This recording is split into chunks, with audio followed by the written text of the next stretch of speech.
Assalomu alaykum YouTube ko'ruvchilar. Mana akamizni bog'ida 21-aprel sanasida qizg'in Surxondaryo viloyati Denov tumanida mana shunaqa qilib giloslarni yetishtirib qo'yibdi akamiz. Bittadan lak bosib qo'yinglar. Buni har kim ham ko'rsatavermaydi. Hech qanaqa fake emas. Haqiqatdan ham xuddi mana shunaqa hosildorligi yuqori. Buni sun'iy nima bas Xitoydan qolishmaydi. Sortlarni ham juda chiroyli tanlab ekkan ekan. Omadini bersin. Ikkinchi uzum ekan terilyapti. 21-aprelda do'stlar. 19-apreldan boshlangan ekan uzumi. Mana. Gilosda hosildorlik o'ta yuqori. Bularni sizlarga aynan Dehqon bola kanali ko'rsatib boradi. Dehqon bola kanaliga bittadan obuna bo'lib qo'yinglar. O'zbekistondagi qishloq xo'jalik sohasini hammasini imkon qadar sizlar uchun ko'rsatib boryapmiz biz. Sizlar bizni qo'llashda davom etinglar. Mana gilos qo'shmaqligi kam.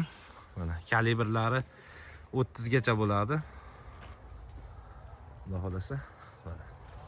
Ko'rib ko'zing quvnaydi. Bog'dan chiqib ketging kelmaydi. Buni qaranglar. Bog'dan chiqib ketging kelmaydi. Sxemalari 4 ga 1,5 ekilgan ekan. Bittasini uzamiz. Yaxshi, o'zimiz ichki bozorda bugungi narxi 2000 so'mdan sotilyapti, do'stlar. Bargtayda unaqa hosillari ko'rinmayapti. To'liq yana video qo'yamiz. Qanaqa nav tanlash kerak Teplisaga. Teplisaga ertaki nav tanlash kerak. Kechki navlar tushmaydi. Payvand tayli qanaqa bo'lishi kerak. Shu haqlarda ham to'liq ma'lumotlar qo'yib boramiz. Bizni kuzatib boringlar. Bismillahirrohmanirrohim. Yaxshi, yangilik hech ko'rmaylik, yomonlik. Ta'mi ham juda zo'r. Mana ayni damda opalarimiz terish ishlari bilan mashg'ul.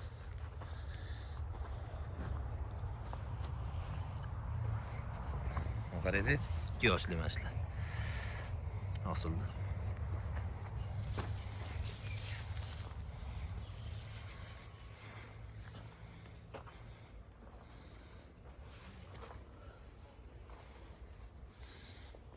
Olmay opa. Ish paqiringizni bitta olib qo'ying. Terilayotgan qaranglar. Juda ham zo'r mana giloslar. Yirik. Ko'rib shu joygacha ko'rgan bo'lsangiz albatta like bosib, podpiskalar bosib, do'stlarga videoni jo'natib qo'yinglar. Sog' bo'linglar.